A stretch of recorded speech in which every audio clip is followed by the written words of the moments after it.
बहते दरिया भी उन्होंने हर हाल में मोड़े हैं, बहते दरिया भी उन्होंने हर हाल में मोड़े हैं। आप सब हमारी धरोहर हैं।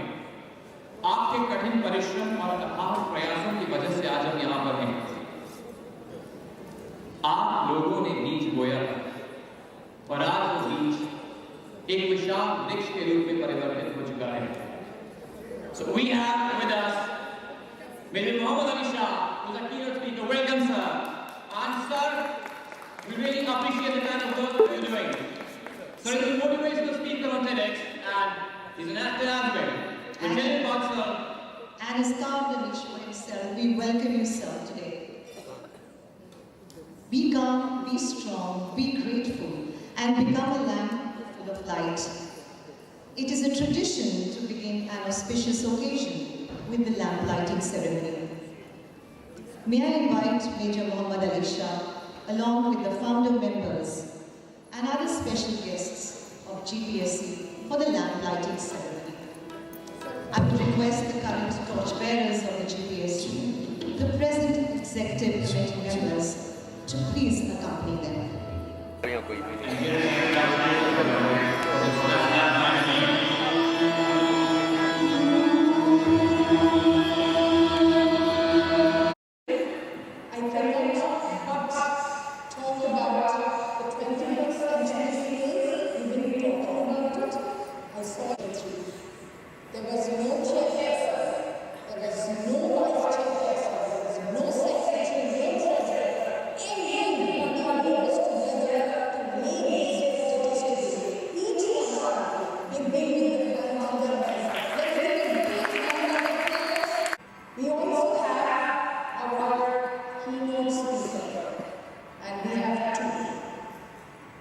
We have one virtual to remind us of the unprecedented times of COVID.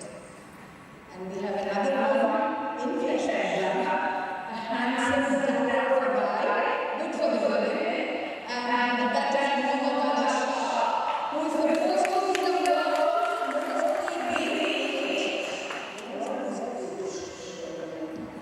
I don't know whether it is or his taxes, but the world's most paid and world's most top-on-TEDx person here in front of us. So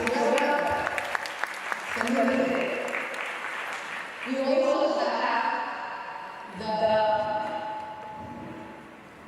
Vice Chancellor. I would request Ms. Alka Singh, Secretary GPSC, to kindly introduce our keynote speaker. Sir.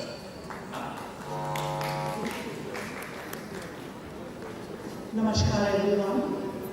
Major Mohammed Ali Shah is an international TEDx speaker who has given maximum number of TEDx talks not only in India but across the world. He is an alumnus of the prestigious IIM Calcutta and has been the CEO of a leading company and is seen every day on the national TV channels with his brilliant analysis on various issues which a whole lot of people resonate with. He is also the recipient of the coveted title of Mr. Pune, Talent while he was in college. He is referred as the #1 motivational speaker of India, and I'm sure such a way would motivate all of us. He has been an actor in national award-winning films such as Heather, Bajrangi Bhaijaan, and many more. He was awarded the Best Actor at the Delhi International Film Festival, 2 Critic Best Actor Awards in Australia, Critic Award for an English film entitled Raphael, in which he played the lead role. He led the Assam Rifle marching contingent saluting His Excellency, the President of India, at the Republic Day Parade, 2008. It's an honor, believe me, it's an honor to have you out here. I recall the message what once you had, there were many stars with you, and the stars have reached Bollywood. But he made sure he has stars on his shoulder and his uniform. So I think that is something what each one of us should be proud of, and we should acknowledge him for the same. Let's give a big round of applause to Major Mohammed Ali Shah. Thank you so much. As the industrial revolution gathers momentum, it also set to bring fundamental changes in the way we live and work. With massive transformation and exponential growth, it will prove to be an innovative chapter in human development. But are we ready for the metamorphosis? That's a thought. It is the Generation X that is going to usher in the new era of change and has to endure it. I would request our keynote speaker, Major Mohammed Ali Shah, to kindly come on the stage for the inaugural address on a theme of the convention. The confluence of scholar tertiary industry should be mandatory to be future ready. With your permission, as an army officer's wife, daughter, I would just like to dedicate a few lines to Major Mohammed Ali Shah and all the army persons who are seated out here, and I think each one of us educators, we are soldiers. मैं अपने देश की धरती का अनंत सम्मान करती हूँ, इसकी चांदनी मिट्टी का ही गुणगान करती हूँ। नहीं चाह है मुझको स्वर्ग जाकर मोक्ष पाने की, तिरंगा हो कफन मेरा, यही अरमान करती हूँ, यही अरमान करती हूँ। Yes, so do that.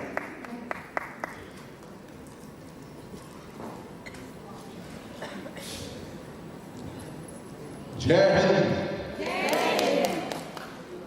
As the brilliant MC over here asked you all, how's the Josh? On that I would like to say, if you all thought you were asking a dialogue from a movie or speaking a dialogue from a movie, yes, you were thinking absolutely wrong. Because this is not a dialogue from a movie, it's a very common terminology which we use in the army. I'm sure Jen Bakshi over here and the others over here, they would all know what I'm talking about. This is Yasmin contractors here. We're all from the army background, we all are here. Anyhow, but let me tell you all a small story. Yes? You like to hear the story? Okay, it's very pertinent to you all. You all are great leaders of your own schools, and I firstly thank Alga Singh for this wonderful introduction of mine and for having extended the warm invitation. Thank you, madam. And on behalf of the chairman as well, and a wonderful body. So this story is like this. A small little boy in school, who would stammer, stutter, lisp, get stuck while speaking. So obviously when a child is like that, the parents would be perturbed, the family members would be perturbed, the teachers would be perturbed. It would be perceived that this boy doesn't have a future. There is no career. Because anywhere you go for any job interview, be it joining the army, be it a corporate job, be it academics, you can't afford to get a person who is stammering. People normally have this thing, a person cannot speak well, he's stammering, stuttering. This little boy who would stammer, stutter, lisp, went up on stage one day in class 7th in school, before his 13th birthday. And he was looking forward to becoming a teenager, and he thought he would become Halva catch whiskers when he turns 13. He fought his line on stage. But that same boy who worked very, very hard on himself, later on became a TEDx speaker, later on became an international TEDx speaker, was invited by other foreign countries to come and speak on TEDx, and that same little boy is standing before you all today. Thank you very much. I would also pay a bit of emphasis on the wordings of a brilliant letter which the 16th President of America, Mr. Abraham Lincoln, had written to his son's teacher, which I'm sure many of you have read that, am I right? So Abraham Lincoln, when his son was starting school, he wrote a letter saying, "My son starts school today. It is all going to be strange and new to him for a while, and I wish you would treat him gently. It's an adventure that might take him across continents. All adventures that probably include wars, tragedy, and sorrow. So dear teacher, will you please take him by his hand and teach him things he will have to know. Teaching him, but gently if you can. Teach him that for every enemy there is a friend. He will have to know that all men are not just, all men are not true. But teach him also that for every scoundrel, there is a hero. For every crooked politician, there is a dedicated leader. Teach him there can be glory in failure and despair in success. Teach him to laugh at cynics. Teach him there's no shame in tears. Teach him how to laugh when he's sad. Teach him the wonder of books, but also give him quiet time to ponder about the extreme mysteries of birds in the sky, bees in the sun, and flowers on a green hill. Teach him to have faith in his own ideas, even if everyone tells him they're wrong.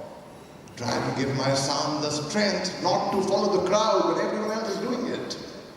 Teach him to listen to everyone, but also to filter all that he hears on a screen of truth and take only the good that may come through. Teach him to have faith in his own ideas, because only then will he always have sublime faith in himself, in mankind, in God. This is the order, teacher, but see what best you can do. He is such a nice little boy, and he is my son. So every word of this letter resonated with me as a child, when I grew up, and even now. And talking about this, one more thing in context. If you follow the words of a very famous poem by my famous author and my favorite author, Rudyard Kipling, there I can see some faces lighting up. Right? So which poem am I talking about? Yes? If. Ma'am, you are absolutely right. Thank you very much. And this is my favorite poem. I learned it in school for an elocution competition when I would stammer, stutter, and I forgot my line on stage. So let's hope I don't forget my lines this time. And I will make an attempt before you all. May I? Yes, sure. So Rudyard Kipling writes, and you must follow this. All of you, in fact, your students, your children, they should all follow this. If you can keep your head when all about you are losing theirs and blaming it on you. If you can trust yourself and all men doubt you, but make allowance for the doubting too. If you can dream and not make dreams your master. If you can think but not make thoughts your dream.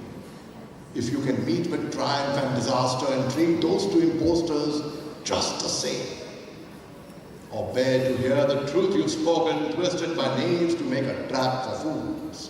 Or watch the things you gave your life to broken and stoop and build them up with one or twos. If you can make one heap of all your winnings and risk it on one turn of pitch and toss and lose. And start again at your beginnings and never breathe a word about your loss. If you can force your heart and nerve and snow to serve your turn long after they're gone. And so hold on when there is nothing in you except the will which says to them, hold on. If you can talk with crowds and keep your virtue, or walk with kings nor lose the common touch, if neither none too much, if you can fill the unforgiving minute with 60 seconds worth of distance run, yours is the earth, and everything that's in it, and which is more. You will be a man, my son. You will be a superwoman, my daughter. Right? So let me tell you, after my schooling, I grew up in a boarding school, Lawrence School, Lovedale in UP. I tried for the National Defense Academy where I wanted to join the army, but I failed in my entrance test. So I went to do my graduation from Pune, from Ferguson College, and you don't believe something remarkable happened there. In my second year of college, I failed in the most important subject which is required to crack any test universally in the world. And that subject was English. And any guesses how much I would have scored in English? I scored 1 out of 100 in English, and I'm not joking. How come? I'm not joking on that. You can check the records. 1999, Pune University, Ferguson College, Mohammed Ali Shah. I got 1 out of 100 in English. I don't know how that happened. I came for re-evaluation. And you know, the re-evaluation results came. People told me that you've got 100 out of 100, it can't be 0, 1 out of 100. So when the re-evaluation result came, it said, no change. You have actually scored 1 out of 100 in English. I was like, oh my goodness, how can this be? So I gave my re-exam. This time I passed with distinction. But anyhow, I learned one should never give up in life. One should never give up trying because you never know what future holds for you. Like just yesterday, we had our Prime Minister, Sri Narendra Modi. He went and he inaugurated the 4th institution of the Bora community by His Holiness Saidna Sahib in Mumbai. My father, who was the Vice Chancellor of the Aligarh Muslim University, also had the honor to attend that ceremony yesterday. So there the Prime Minister said we should all focus on 2 things mainly. One was he paid the stress on education and the stress on adaptability. Like in August 2020, you all would be familiar with, there was a story which went viral suddenly. It was a very old story which I knew much earlier about a bridge in the West which was built by high-end technology with the Japanese, with the aid of the Japanese in 1996. In 1998, when this bridge was opened, a huge hurricane, a huge storm came and struck that area. And there was large-scale devastation. Now this bridge, which was built with the aid of Japanese technology, stood there firm, undeterred, undestroyed. What use was that? Rather, it could have been adaptable, right? It could have been something which, in case a hurricane or a storm or a flood strikes it, how we could be, like in Chile, there are buildings which are earthquake-proof. If there's an earthquake in Chile, it carries the earthquake along. In Japan, in Fiji Islands, there are such buildings which are made. Now, who would say that a small little rumor which was started towards the end of 2019, which we all thought, perceived it as a rumor, that there is something known as, what?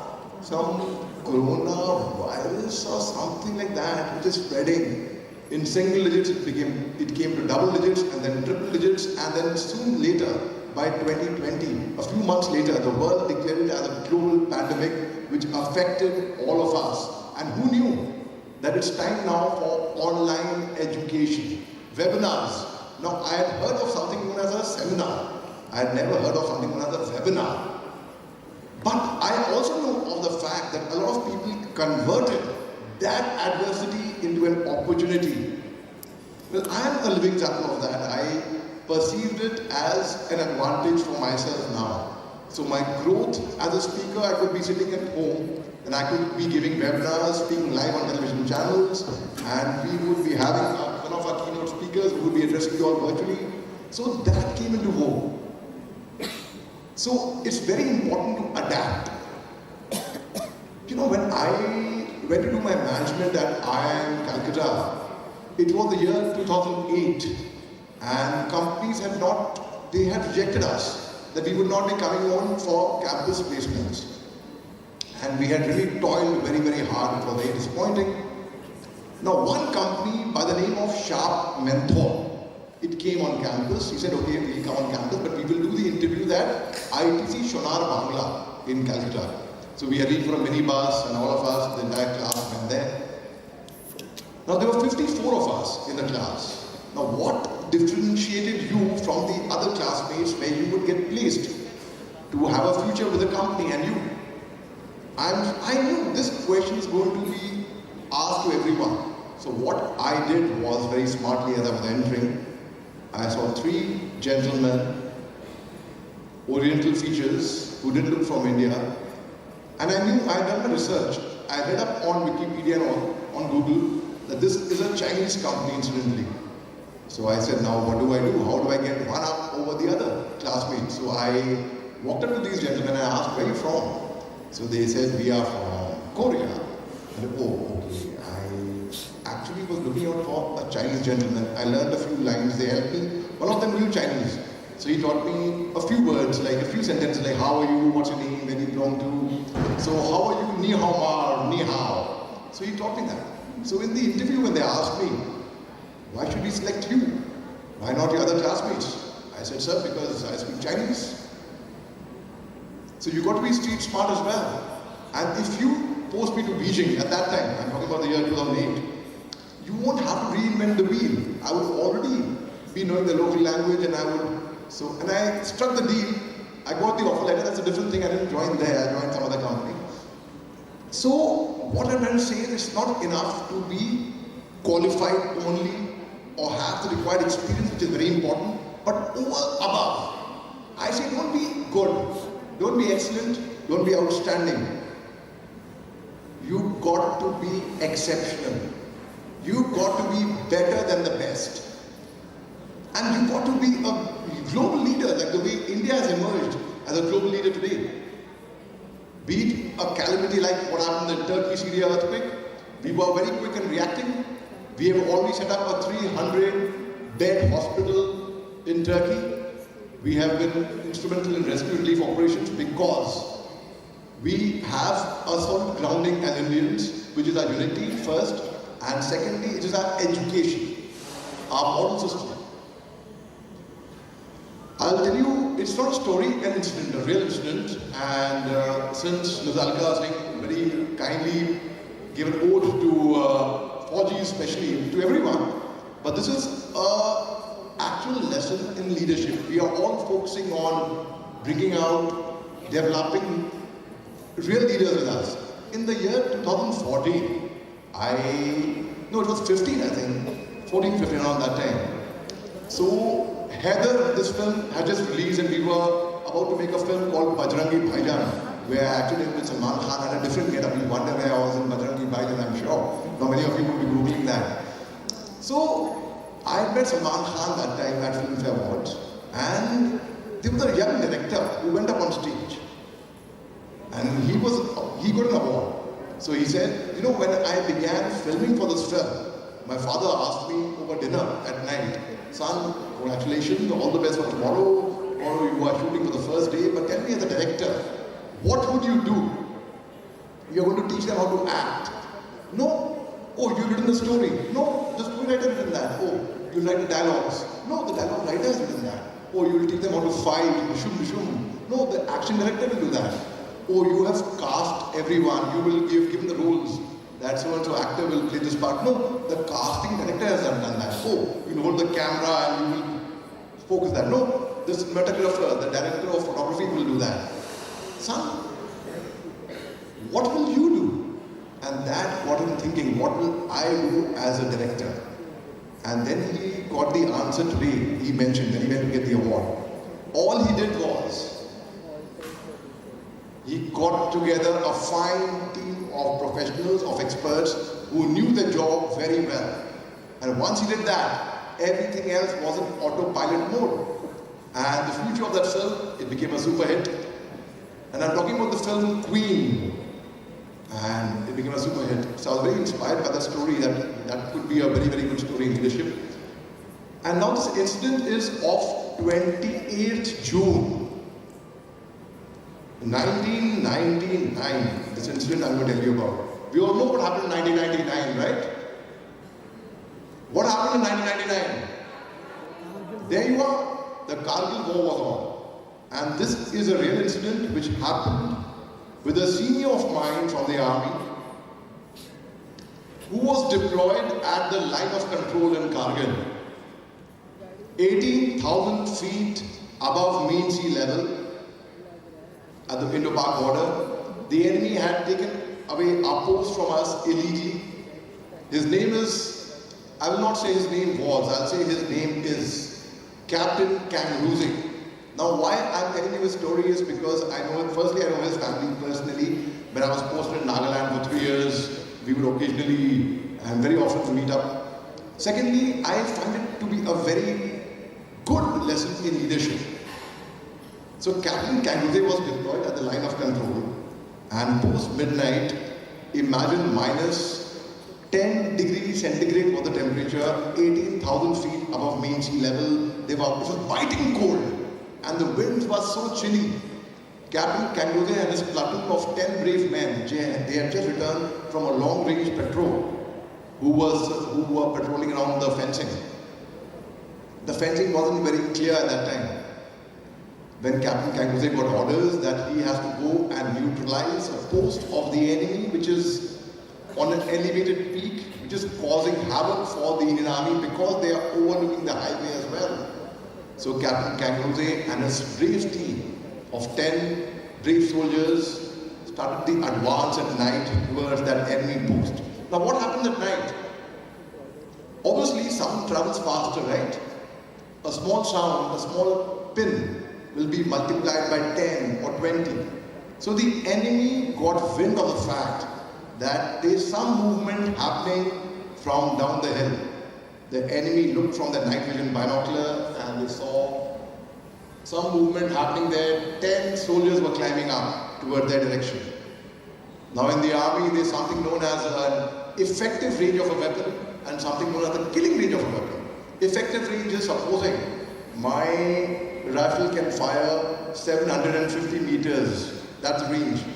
Does that mean when I see the enemy at 750 meters I'll open fire? No. I will wait for the enemy to close in, say 100 meters away, approximately. And then I will open fire so that I can have maximum damage, maximum casualty upon the enemy. Similarly, the enemy waited for our soldiers to close in about 100 meters, and when they were 100 meters away, Captain Kanguse's boots were slipping in the snow. So he took off his boots and climbed up barefoot. And just then, the enemy opened fire indiscriminately upon them in all directions from where they were climbing. There were bullets being sprayed all over and there was no scope of survival, ladies and gentlemen. Captain Kanguse, totally unmindful of his own personal safety, went ahead beyond the call of duty and told his men, don't worry about the enemy fire, keep climbing up. He kept motivating his men. His men kept climbing up until Captain Kanguse got a splinter injury in his abdomen. A grenade from that splinters come out. They hit him in his abdomen and a few bullets came and hit him right in his abdomen. He turned around, he told his men, I have been shot at, but don't worry about me, keep climbing. And they kept climbing on top until Captain Kanguse was the first soldier from the entire platoon to climb on top of this cliff. And the moment he saw the enemy soldiers face to face, he gave out a war cry and he told them, Aaj mauka hai, ek bhi dushman bach ke nahi jana chahiye, fire karo! From both ends there was firing going on. And Captain Kanguse, totally unmindful of his own personal safety once again, when he proceeded forward, he came face to face with the enemy soldiers. 3 of them surrounded Captain Kanguse. Captain Kanguse, using quick reflexes of his mind, took out his commando knife and neutralized the enemy soldier then and there. He was carrying a rocket launcher around his neck, which is very heavy. You need 2 people to actually operate a rocket launcher. One person carries loads, other person takes aim and fires. But Captain Kanguse did it single-handedly. Thereafter in the snow, he crawled towards the enemy bunker which he was assigned to destroy, took aim from his rocket launcher and destroyed the first bunker. He destroyed both the bunkers. Thereafter, enemy was running away. When the enemy was running, they were firing from behind with their rifles. Because if you turn around, they will lose maneuverability. They will not be that agile. So the enemy was running, and that's the time a burst of enemy fire came and hit Captain Kanguse right on his chest, who fell from the cliff in the dark. Our brave men went down to see in what situation would Captain Kanguse be. They could not find Captain Kanguse anywhere in the ravine where he had fallen. One of the soldiers, he tripped over something and he felt something soft, and that was Captain Kanguse lying there in a pool of blood with his spinal cord broken. His legs had twisted, his arms had twisted because he had fallen from a great height. Grievously wounded, but yet, ladies and gentlemen, he had not died. He didn't die because the men were carrying the national flag in their scale that we call as a pittu chola in the army, in the rucksacks. The men took out their national flag, wrapped the body of the brave platoon commander who was only 24 years old, Captain Kanguse, in that, and they climbed up the hill once again. this time with the uncertainty that the enemy could have come back and repositioned themselves on the coast. But the moment they reached on top, they planted the national flag on that cliff. They put the body of the brave platoon commander next to the national flag. And our brave men, our robust soldiers, there was not a single casualty from our end. Not a single casualty apart from Captain Kangaroo, of course, whom the men very lovingly and affectionately called them as Nemo Shah. Our brave men cried, they wept, they howled like little babies, not because they had won a battle or a cliff or a mountain, no. Because they had lost their brave platoon commander who was no more with them, who they very affectionately called him as Nemo Shah. And the men, while crying, they said, "Ye jeet, ye hill, aapka hai. Aaj se ye hill, Nemo Hill कहलाएगा." If ever any of you go to Kargil to see where the Indian Army fought for your tomorrow, you will find a very prominent feature over there known as Nemo Hill. That is the story of Nemo Hill. But the story doesn't end over here. When Captain Kangaroo's body was brought back from Kargil to Nagaland, to Kohima, where his village was, 3 decades, 30 years of insurgency in Nagaland was forgotten on one single day. When the entire Nagaland united and joined hands together, they formed a human chain after washing their hands, of course. Right from Divapur airport till Kohima. And Nagaland has got a very subdivided society. There's Ao, Angami, Chang, Chakazang, Sema, Lotha, Mao. They're different tribes and different districts, right? So they weren't very united at that time. They all got together and they honored Captain Kangaroo's body, which was being driven up in an ambulance, by saying, "Captain Kangaroo, Amar Rahe, Amar Rahe. Captain Kangaroo, Amar Rahe, Amar Rahe." And where he was buried at the World War Cemetery, very close to that, the World War Cemetery, very close to that, is where he is buried, and there is written on a tombstone, "How can a man die better than facing fearful odds for the ashes of his fathers and the temple of his gods?" On another tombstone it's written over there, "When you go home, tell them of us and say, for your tomorrow we gave our today." And that was true leadership. When your leader is not there with you anymore, but your team credits you for the entire good work. Normally, I met a very dynamic principal just now, and she was saying that, "No, it's all my team, it's all my students, my teachers who done all the work." So a boss or a leader or a manager, there's a difference between a boss, a manager, a leader. Like a boss says I, a leader says we. A boss says get there on time. A leader says let's get there ahead of time together. A boss knows how it is to be done. A leader shows how it is to be done. A boss lets his people know where he stands. A leader lets his people know where they all stand. A boss takes the credit. A leader gives it away. So the principal told me it's all my team who did all the good work. But now here is the platoon commander is not there with you anymore. And your team is crediting you for the good work. That was, I think, it's true leadership, and we are all here to bring in leaders, the future leaders of tomorrow, the future. It's not just a job. Like for example, army is not just a job, it's a way of life. Similarly, many careers, if you're passionate about what you do, you will never have to do a hard day's work for the rest of your life. To be very, very honest. That is full passion, energy, enthusiasm, zeal. So I don't perceive it as hard work. I can go on working 18 hours. People say you work for 18 hours a day, sometimes 20 hours a day. People say that. I don't think I'm working. I think I'm enjoying. I'm loving what I'm doing. In our boarding school, we had our teachers who knew us better than our own mothers, and perhaps would care for us even more. That doesn't mean that our teachers, our mothers would care for us any less. No, our parents, of course, care for us a lot. But imagine that was a commitment. And in my father's school, when he was studying in a boarding in Nainital, they had Irish brothers. So there the teachers would actually care for them even more. Anyhow, I think I'll conclude over here. And I started off with a letter. I will recite another letter, a small letter, since we were speaking on leadership, and I will conclude on that, which another senior of mine from the army by the name of Captain Vijay Thapar Captain Kangaroo, by the way, was awarded with a Mahavir Chakra for his gallant action posthumous. Captain Vijay Thapar, before he went for the final assault on the enemy in 1999, he wrote a letter home. And that letter said, "My loving Papa, Mummy, Granny and Bertie, by the time you get this letter, I would be observing you all from the skies, enjoying the hospitality of Apsaras. I have no regrets. In fact, if I were to be born again as a human, I would choose to join the army and serve my country. Whichever organ needs to be taken should be taken and donated. Please donate some money to the orphanage and continue giving ₹50 to Ruxana every month. Papa, you must be proud. Mama, so must you. And if you get a chance, please go and meet, the name is withheld. I loved her.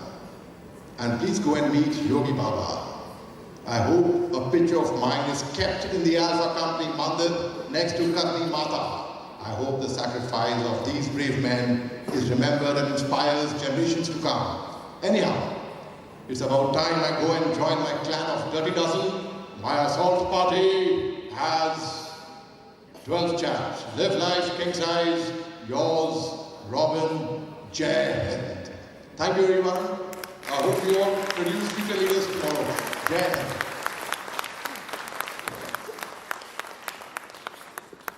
Those were indeed some powerful and strong words, and for a moment we just forgot that we are here. I would request Ms. Rupa Chakravarti, Chairperson GPSC, Ms. Charumani, Vice Chairperson GPSC, and Ms. Rashmi Malik, Treasurer GPSC, to kindly felicitate our keynote speaker.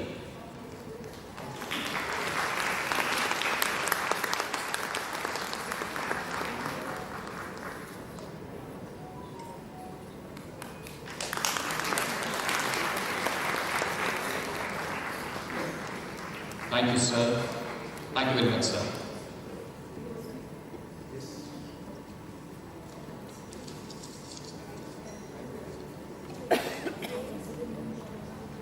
I hope you all know he's Nasiruddin Shah's nephew. Oh. Younger brother. Yeah, thank you. Thank you very much, sir. Thank you very much, sir. In the words of J.F. Kennedy, and I quote, "The goal of education is the advancement of knowledge and dissemination of truth." As well. It's time now to watch the GPSC Sahodaya Gurgaon Yearbook. The articles in this book have been written by various luminaries and principals of member schools on the theme of the conference. It also showcases the activities and conferences, initiatives taken in the past 1 year.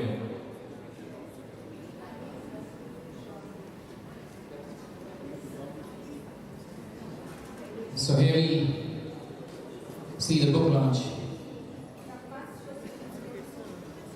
It's all the efforts put in by all of you around the year. So here we have the book launch. Thank you, sir. Do you want this? The countdown.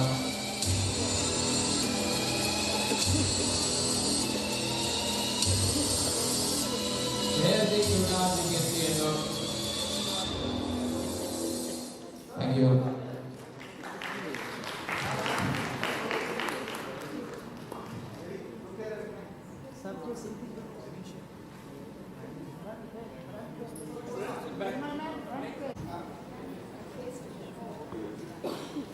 I request our dignitaries on stage to move forth for a photo shoot, and I request all the principals of the Gurgaon Sahodaya to kindly join them on stage for capturing a memorable moment.